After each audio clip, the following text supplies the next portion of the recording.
দর্শক, আবহাওয়ার খবর জানাতে চলে যাচ্ছি সহকর্মী মার্জিয়া প্রেয়সীর কাছে। আজকের আবহাওয়া নিয়ে আপনার কাছে কি তথ্য আছে জানাবেন।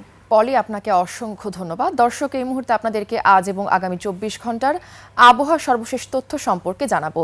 আজ 21 এপ্রিল 2026 তারিখ। আবহাওয়া অফিসের দেওয়া সর্বশেষ তথ্য থেকে আমরা দেখতে পাচ্ছি আজ সারা দেশের আকাশ আংশিক মেঘলা থাকবে এবং আজকে আবহাওয়া প্রধানত শুষ্ক থাকবে বলে জানিয়েছে বাংলাদেশ আবহাওয়া অধিদপ্তর।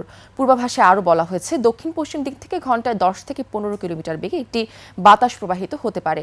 আজ ঢাকার বাতাসের আপেক্ষিক আর্দ্রতা নির্ণয় করা হয়েছে 81%। বর্তমানে যদি বিশেষ কিছু অঞ্চলের তাপমাত্রার দিকে আমরা লক্ষ্য করি তাহলে দেখতে পাচ্ছি আজকে রাজধানীতে তাপমাত্রা রয়েছে 31 ডিগ্রি সেলসিয়াস, রাজশাহীতে 31 ডিগ্রি সেলসিয়াস, রংপুরে 26 ডিগ্রি সেলসিয়াস, ময়মনসিংহে 29 ডিগ্রি সেলসিয়াস, সিলেটে 24 ডিগ্রি সেলসিয়াস, খুলনায় 32 ডিগ্রি সেলসিয়াস এবং চট্টগ্রামে 31 ডিগ্রি সেলসিয়াস।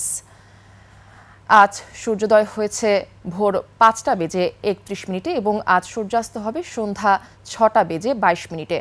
দর্শক, আবহাওয়া নিয়ে এই ছিল আমার কাছে আজকে সর্বশেষ তথ্য। ফিরে যাব পলির কাছে। পলি। ধন্যবাদ প্রেয়সী আপনাকে।